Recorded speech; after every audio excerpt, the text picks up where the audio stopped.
with the permission of the President, Dr. Farah. It's like an amazing journey. Talking about COVID, I think it was a very big challenge for human mankind. I, being from the infectious disease, field, we never thought also that this could happen, that the world would shut down and the whole dimensions would change. So anyways, but it was a big opportunity also for tech to develop, and especially in the health sector. As you know, ISA lab was one of the pioneer labs in Pakistan which started to do COVID testing, and then we were the first to start COVID testing for airlines, so that our travelers can go abroad. Before, it was after a year was given to everybody. So that brought the tech, the importance of tech really pushed forward the milestones which we were covering a bit slow, and that revolutionized, because first that's how we came into tech, because all these airlines wanted results simultaneously and wanted to verify them, and they wanted connectivity, and that's also a global connectivity, so that, like for example, Emirates Airlines or Qatar Airlines, Farah was herself involved with Qatar Airlines, which was the only airline flying the most at that time, and they wanted connectivity internationally to our database and our systems, and keeping sort of the results to be private and confidential also, and to have a lot of processes were built in place. So that pushed us into this global, local lab, which is now in all over Pakistan, and we have offices in 5 countries. But it pushed us to the global scenario and in the IT health tech. Then the second thing came up was identifying the right patients for treatments, and artificial intelligence came into play, because the doctors were very scared to handle these patients, and the CT scan reporting, the COVID test reporting, and all the reports were, and we didn't have those doctors we had to give the support. The manpower at that time in Pakistan of people handling this had to be reduced. Then again, the health tech came into being. So we needed to have a trim medical system without the fats, to keep it from clogging down. That's how it came into play. I'll just show a little bit of some examples. Can I have the next slide, please?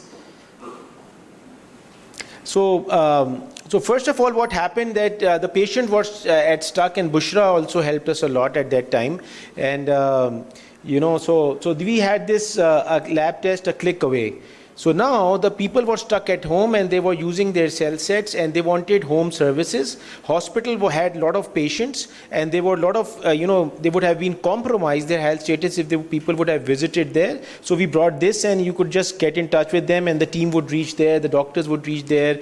If somebody wanted a drip given, if wanted injectables, so they were all provided at home, and that was just a click away. Next slide, please. Next.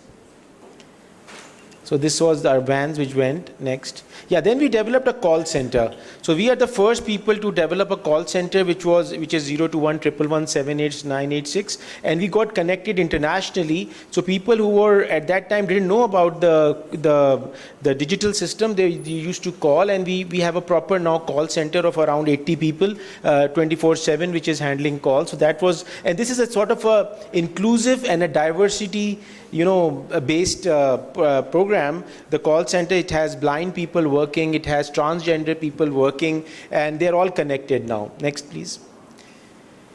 So then we started the WhatsApp bot. So ISA lab bot started, which was again, next please. So now the same number, 021 111 786 986, internationally, usually the family members, the children were stuck abroad, and they just could connect through WhatsApp bot, give instructions and ask queries, and this is an automatic system, and they used to get the replies. Please do try it. And then we had loyalty points also, which was through another high-tech thing, because whatever the services you use, you get loyalty points. So we tried to optimize our management details also. Then we are still doing COVID vaccination. This was also through the tech. We got connected to USAID. We got Pfizer vaccines, and all vaccines are being provided free of cost, vaccination drives. Next, please. Yeah, so phone reports and everything. Next. So, you get a barcode, we put barcodes on it, and so, this tech thing came into a lot of play. So, next, please, I'll just finish it off, yeah. So, anyways, just finishing it off. So, how are we now using? So, we are now using, like, we handle we handle a lot of clients all over Pakistan. We've got, 500 companies we work for internationally, and the connectivity through the tech. Then we've employed artificial intelligence. So it goes to all the scans of CT scans, mammograms, X-rays, even the lab tests. They are processed through these logarithms, and they, screen patients so that they are not missed by the physicians because of any, their timely concerns. And then we've also optimized our management and got connected to these international bodies where we are optimizing our management and processing them faster. The health tech, just finishing it off, now because of the health tech growth, and we've also established industry academia linkages now. So now what we are doing is, instead of training people ourselves, we are in the health industry, we've contacted all these companies and the industrial people and the universities, and we are building up bridges through our platform, digital platform, where even for PhDs, these company now, how we started,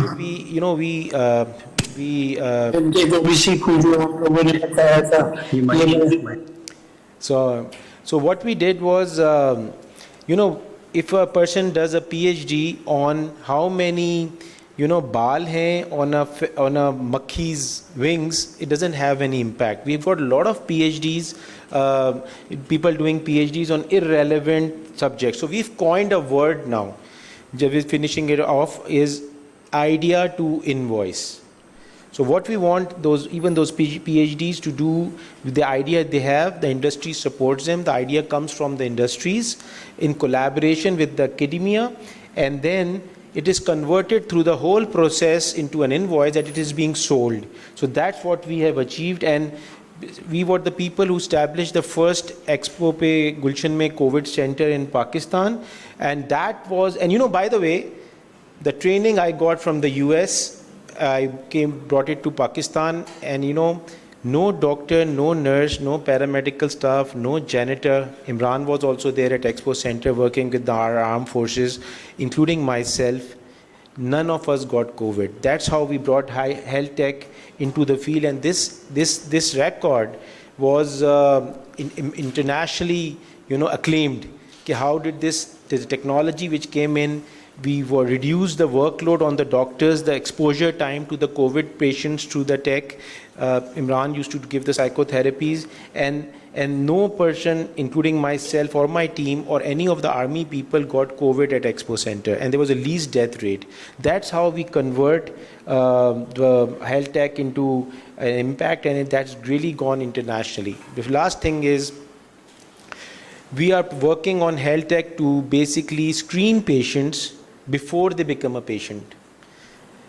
So that is a concept which is preventive medicine. So now what we are promoting is tests based on your lot of statistics, a lot of human KPIs are there, and points to be noted. And so we are now focusing on using tech to prevent diseases from happening, number one, and then being spread to the community. So that's a new paradigm shift. Instead of they getting treatment and focusing on how expensive the treatment is and how much morbidity or mortality is there after getting sick, the whole dimension of high tech, of health tech, is now shifted for prevention of diseases. And this is what will make Pakistani health tech opportunities immense. So a lot of people are now developing these artificial intelligence items for screening of diseases, diabetes, hormonal assays, and that's creating a new dimension. And then the second part is for preventing people from getting diseases. So this is the future. This is also a thing which we are exporting, because our cases are pretty complicated, and when you put these at the helm, at the diagnostic end, the findings, the solutions are amazing, and there are amazing people working on these things. So we are part of it, the journey, and thank you for having me there. Open again is a great platform. Open in Karachi is doing wonderful.